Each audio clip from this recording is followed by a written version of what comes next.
এবার মুসলিমদের অজু করা নিয়ে চাঞ্চল্যকর তথ্য দিয়েছে এক অমুসলিম স্বাস্থ্য বিশেষজ্ঞ। অজুর তথ্য নিয়ে তোলপাড় শুরু হয়েছে বিশ্বজুড়ে। বিজ্ঞানীদের দেওয়া তথ্য শুনলে অবাক হবেন আপনিও। কতটা সুন্দর আমাদের ধর্ম। প্রিয় দর্শক, আপনি যদি মুসলিম হয়ে জন্ম নিয়ে নিজেকে ভাগ্যবান মনে করেন, অবশ্যই আলহামদুলিল্লাহ কমেন্ট করবেন। আজকের ভিডিওটি সম্পূর্ণ দেখলে নিজেকে মুসলিম হিসেবে আরো বেশি ভাগ্যবান মনে হবে। একটা মানুষ দৈনিক 5 বার অজু করলে তার শরীরে কি কি ঘটে ও কতটা উপকারী সবকিছুই জানবেন আজকের ভিডিওতে। ভিডিওটি সম্পূর্ণ দেখবেন এবং ইসলামের আলো ছড়িয়ে দিতে অবশ্যই ভিডিওটি শেয়ার করবেন। 1 নম্বরে হাত ধোয়া। অজুতে প্রথমে উভয় হাত কবজি পর্যন্ত 3 বার ধৌত করতে হয়, তারপর কুলি করতে হয়। যদি হাত না ধুয়ে কুলি করা হয় তাহলে হাতের জীবাণু মুখের ভেতর দিয়ে দেহ অভ্যন্তরে প্রবেশ করে জন্ম দেবে অসংখ্য রোগ ব্যাধি। আধুনিক বিজ্ঞান বলছে হাতের মধ্যেই রয়েছে মানুষের স্বাস্থ্যের গ্যারান্টি ও নিশ্চয়তা। 2 নম্বরে কুলি করা। অজুতে গড়গড়া করে কুলি করা সুন্নাত। চিকিৎসা বিজ্ঞানীরা বলছেন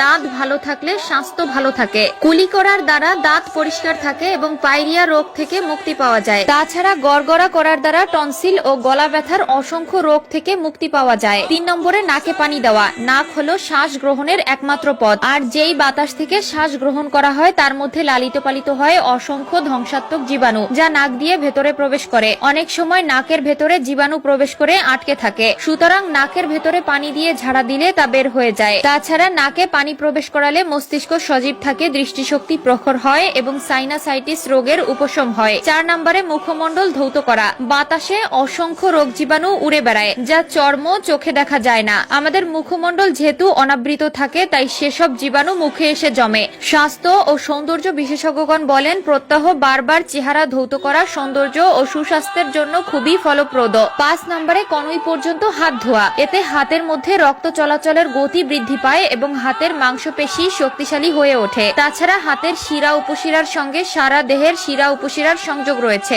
বিশেষ করে হৃৎপিণ্ডের রক্ত চলাচল এবং শক্তি যোগানোর ক্ষেত্রে কনুই পর্যন্ত হাত ধোয়া জরুরি। 6 নম্বরে মাথা মাসে করা ও ঘাড় মাসে করা। মাথা মাসে করা হলে মাথা ঘোরানো, সর্দি, অনিদ্রা ইত্যাদি কষ্ট লাঘব হয়। আধুনিক গবেষণায় প্রমাণিত হয়েছে ঘাড় মাসে করার দ্বারা মানব দেহে বিশেষ এক শক্তি সঞ্চারিত হয়, যার সম্পর্ক মেরুদণ্ডের হাড় এবং অন্যান্য অঙ্গ প্রত্যঙ্গের সঙ্গে। এরপরে রয়েছে পা ধোয়া। ধুলাবালি ও জীবাণু দ্বারা সবচেয়ে বেশি আক্রান্ত হয় আমাদের পা, তাই ইসলাম আমাদেরকে অজুর মাধ্যমে দৈনিক 5 বার পা ধোয়া এবং পায়ের আঙ্গুল খিলাল করার নির্দেশ দিয়েছে, যাতে আঙ্গুলের মধ্যে কোনো প্রকার জীবাণু আটকে না থাকে। পা ধৌত করা দ্বারা যেমন পায়ের পরিচ্ছন্নতা অর্জিত হয়, তেমনি সেখানে রক্ত চলাচল বৃদ্ধি পায় এবং কার্যক্ষমতা বাড়ে। ভালোভাবে পা ধোয়ার দ্বারা অবসাদ, অস্থিরতা, নিদ্রাহীনতা ইত্যাদি সমস্যা থেকে মুক্তি পাওয়া যায়। পায়ের সঙ্গে হৃৎপিণ্ড, কিডনি, পেট ইত্যাদি অঙ্গ প্রত্যঙ্গের সম্পর্ক রয়েছে। এ কারণে পা ধৌত করলে ক্ষুধামন্দা, জ্বরের প্রকোপ, মাথা ঘোরানো, যৌন দুর্বলতা প্রভৃতি রোগ থেকে নিষ্কৃতি পাওয়া যায়।